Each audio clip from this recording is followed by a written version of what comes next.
Baser na biso santé que Libange outi musika na mboka Obama na States. Congo Mikili ezalaka plus suivi. Ngana ebisaka batuko. Congo Mikili eza plus suivi même que RTNC. Vraiment. Biso bino kuna na Hollande au capta biso ndenge ni. Dégâts.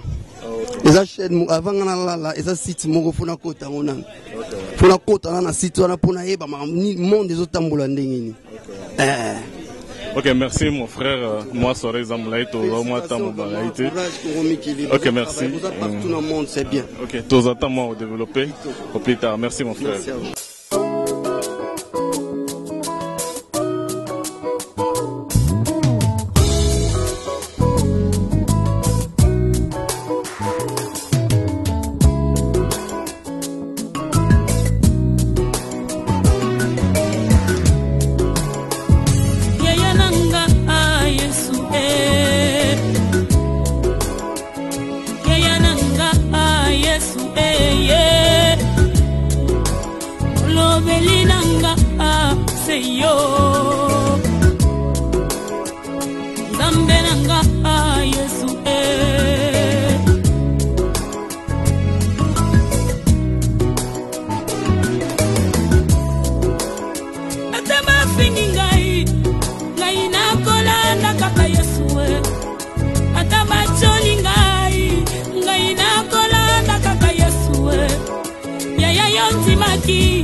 Kufa pwete ngai na bikango Olingo na yo Yango eleki nyonso na motema na ngai Naponi na nga Yesu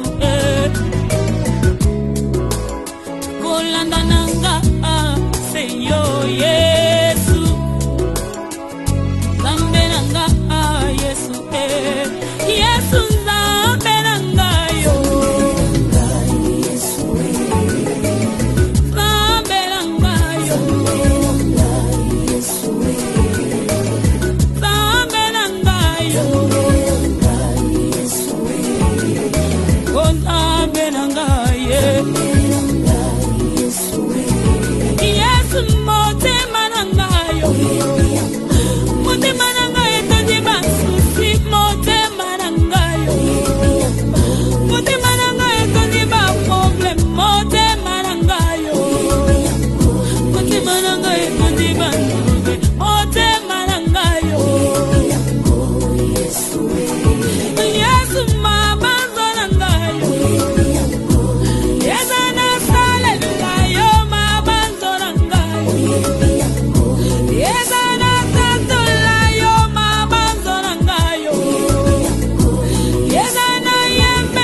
Bonjour, bonsoir, ça dépend de partout là vous nous suivez, chers téléspectateurs de partout de Congo Mikili. Vous comprenez que la communauté congolaise des USA dans la diaspora est touchée par la perte de notre frère, petit frère, et puis à Steve qui est parti, qui nous a quittés suite à accident Salamaki. Alors nous avons notre frère à Outi Hollande. Je ne sais pas, bonsoir mon frère. Bonsoir. Alors, Tomoni Outi Hollande, vous visitez la communauté congolaise des États-Unis. Suite à l'IWA, Oyandeko, Outi Opère d'habité, ce qui est encore relaté moi mouké. Voyage na yo Outa Hollande, ti awa na moi témoignage sur Ndekambiso Steve Atigabiso. Oui, justement, merci beaucoup.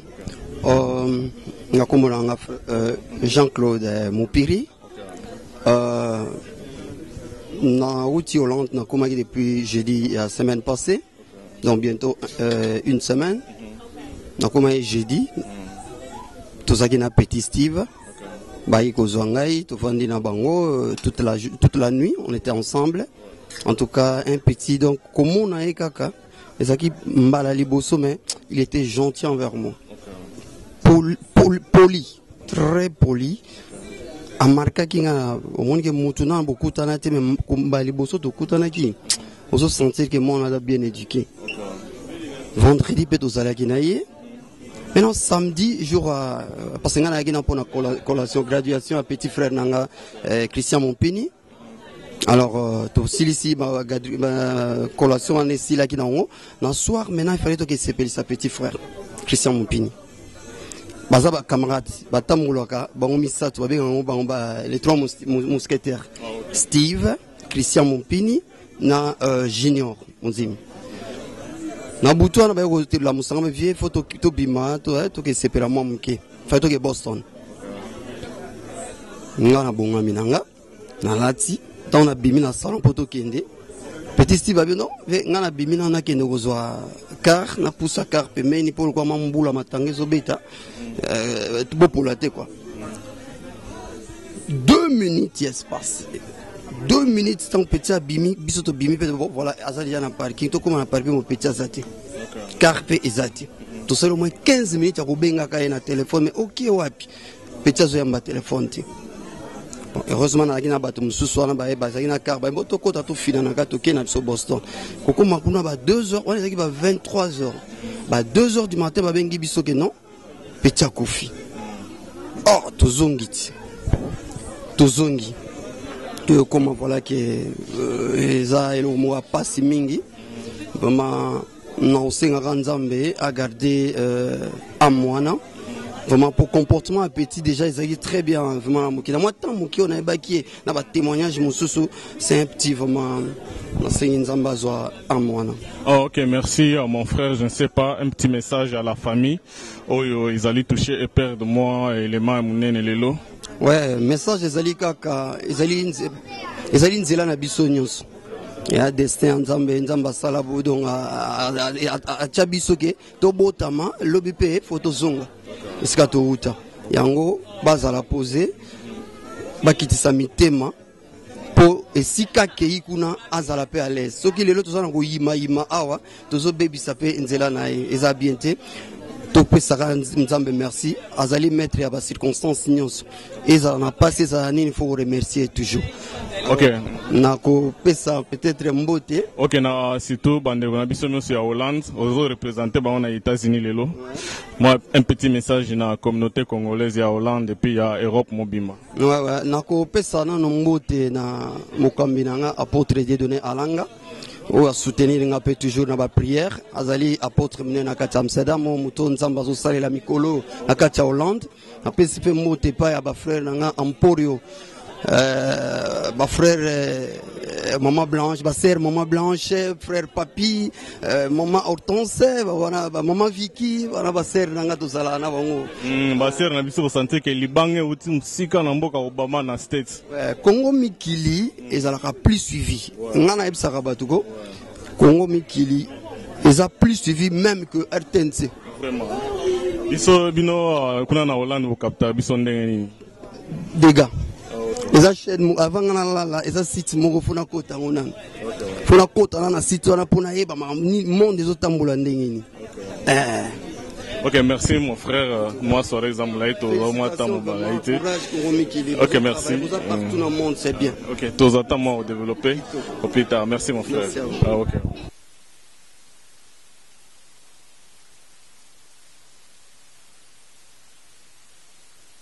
Donc, dans le cadre toujours à Mawa Oyekangi, communauté congolaise ici à Boston, à New England, Mobimba, donc d'avoir perdu un élément, nous avons les amis, les frères à Steve, qui vont intervenir et donner un petit témoignage sur sa personnalité. Alors, nous avons notre frère ici qui va se présenter et donner un petit témoignage.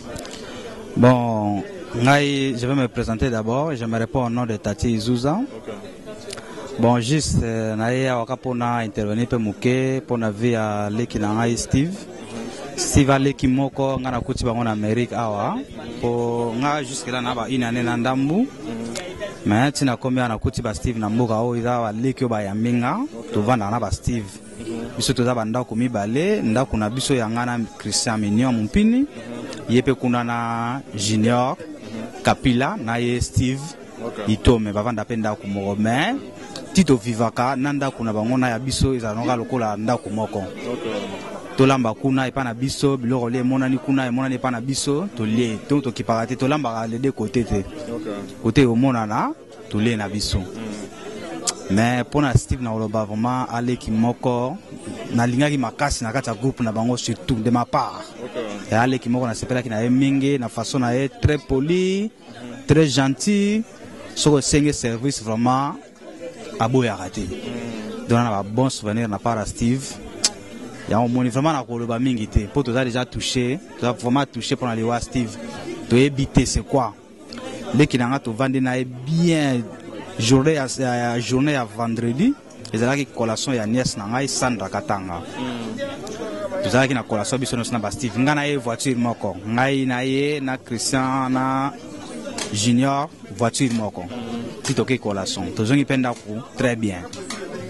Les jours suivants ils là qui collation sikoya. Il y a Christian, l'équipe nangaye. Tu participes super à la collation nae et l'équipe qui toko, tu kangi ba photo, bisonnos ensemble, tous gens qui peinent andako. Alors le soir c'était prévu, pas petit ba bima, tu l'as dit juste non, tu l'as dit bima bisonnos. Mais ngako tu na boya ki nangana tikala. Mais ba petit, ba ça peut ba programme na ba ngone so ba bima, un moment donné. Tout le monde est abîmé, Azimutuka. Ok, moi, histoire, les gars, moi, histoire, juste moi, un mot de circonstances à la famille, Oyo, Matanga et Zubango. La minute, et puis la communauté congolaise, bien sûr, aux États-Unis. Bon, pour la famille, vraiment, on a fait encore condoléances, vraiment beaucoup de condoléances. La communauté congolaise, nous allons prouver, donc on a fait encore condoléances et belé. Donc, juste pour la Steve Penasingaka. Que son âme repose en paix. Ok, merci, que ton âme repose en paix, Steve, là où tu es, que la terre te soit douce. Alors, toujours, condoléances, la famille Mioso, en particulier la communauté congolaise de Boston et de la diaspora partout ailleurs, là où elle se retrouve. Merci beaucoup, mon frère. Ok. Chers amis, partout, chers internautes, des Congomis qui de partout dans le monde, tous en abasseur na biso, il y a New England, donc tous en abasseur Gladys, tout le monde est na matanga ndeko na biso Steve, et puis na habité ndeko bonsoir. Bonsoir. Dans ndeko to choko père na habité ceux qui ont moi témoignage à muke na bandeko no so balanda biso pour na Steve. Je manque à dire c'est encore trop tôt hein. Mais Steve pour nous c'est un frère. Ah comme le quoi moi la maman Bisso. Aza sous vraiment camarade pour na Bisso. Et ça nous fait quand même mal que Atiki Bisso na Ajoana s'il est encore trop jeune. Mais ce que je vais juste demander c'est que maman Elise na Christian et tout le monde à Kinshasa pose à la bien, pose à la unie. Steve a moi mala mingi. Samedi on a tous qui toute la journée, il était en tout cas bien, il s'amusait encore et tout. Mais éco ça les maqueurs, nous avons éco zoé et on sait pas pourquoi. Mais c'est juste la volonté de Dieu qui soit faite. Merci. Ok, merci. Vous comprenez, chers internautes, que Ndeko Nabiso a un peu émotionné par rapport à l'Iwa Ndeko Basaki Naye et puis Tozaki Naye, à Tiki Biso comme ça, sans qu'il y ait là. Alors, je ne sais pas, qu'est-ce que vous souhaitez dans Steve Place à la minute. Steve, tu sais que Gladadis t'aime. Repose en paix. Ok, et puis, qu'est-ce que tu vas dire à la famille de Steve? Je vous aime et soyez unis et restez fortement dans la prière. Dieu va beaucoup vous aider comme il est en train de faire pour ma famille. Merci. Donc, chers internautes de Congo Mikili et de Ngindologie, donc, tous en bande de Belé, on peut ce témoignage sur l'Iwa, il y a de Steve Arthur Bisso. Tous en de Bisso, donc, n'habitez moi, bonsoir. Bonsoir. Alors, on a évité ce que vous en avez moi, moi, Yako, Loba, par rapport au témoignage, par rapport à Ndeko Atchotika Bisso. Ah, Mingo le Bezate, juste que on est là pour Steve, Passaza, Mouninga, Mso, frère Nabiso, Tozaki Nae. c'est vraiment difficile, mais on peut rien faire, on n'en peut rien. Mais tout ces pays quand même, les gens qui va ça l'effort,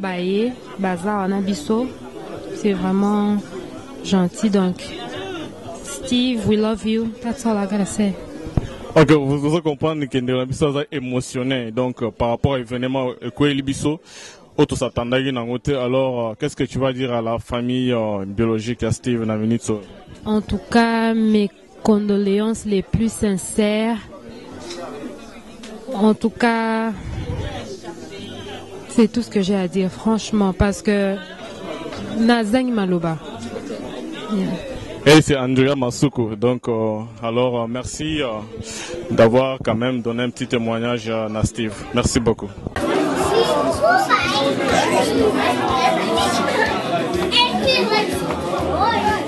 Et moi, il y a quoi? Ouais. La mystique. Combien sorti?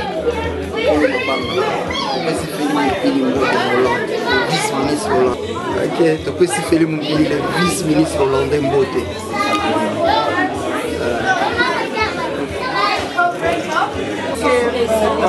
Vous avez la situation dans mon bassin, on a barbecue. Il va 20 ans pour Kawani, vous avez supposé que l'église, Sanga Night Club. Mais pour ça que Steve a une voiture accueillie, croyant qu'il fallait qu'il ait pour camarade de poser question à l'évacuation. Donc il a mis sur les Sanga. Donc ma fille va quitter qui avant pour la garçon avec la dame. Donc Steve a ça, puis va Steve va quitter qui. Bana kene na voiture na soniki. To vandi beto zo bega zo ya mbate to ba texto azo répondre telo. To vandi ba un moko a bengi so a bisti.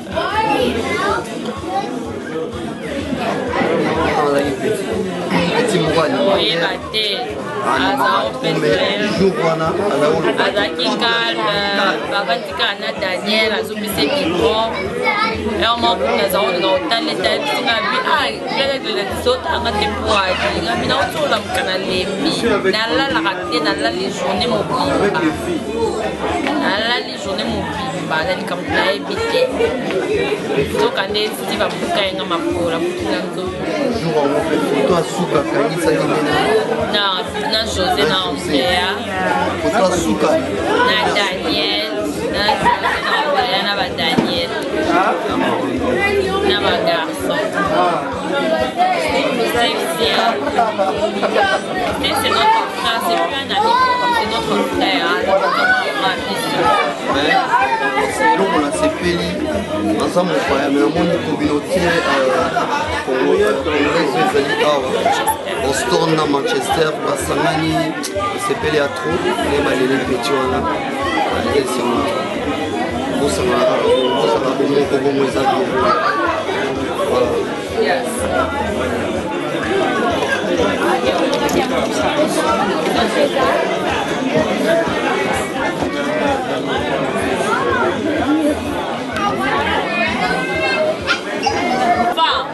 Stand up.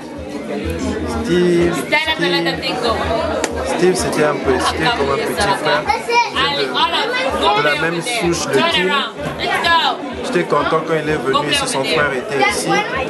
Et quand son frère est parti, il est resté à faire de la guys, still at family from back home. So, le fait qu'il est parti, ça a vraiment laissé un vide. Mais on va continuer son travail. We'll try to stay happy, stay positive, keep smiling, keep having fun.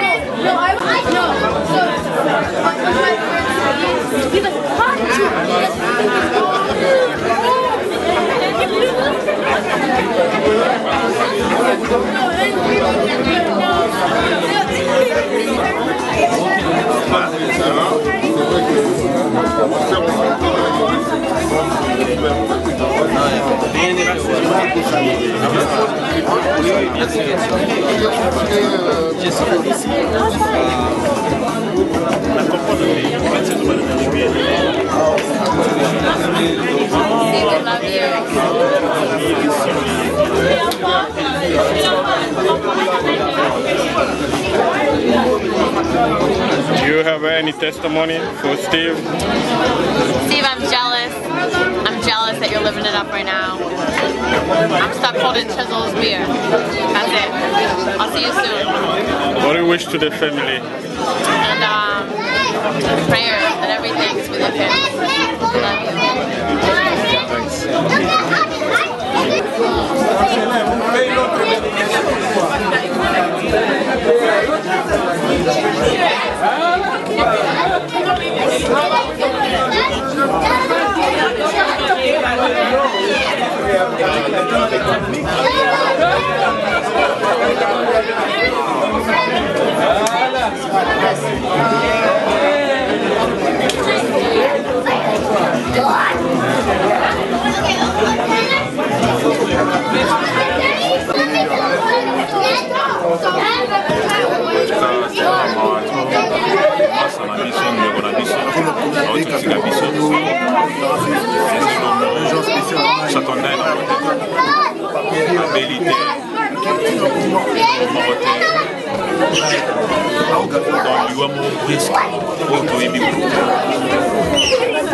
Love you.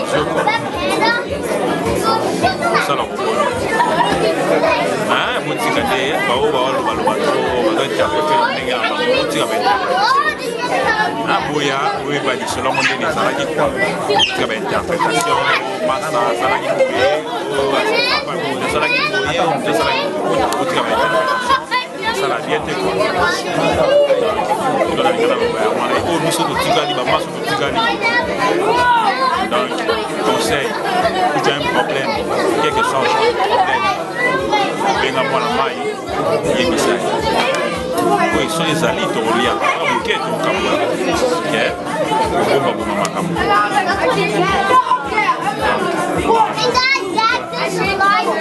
Et qu'est-ce que tu vas dire à la famille de Steve? La famille, je n'ai rien à dire pour la famille.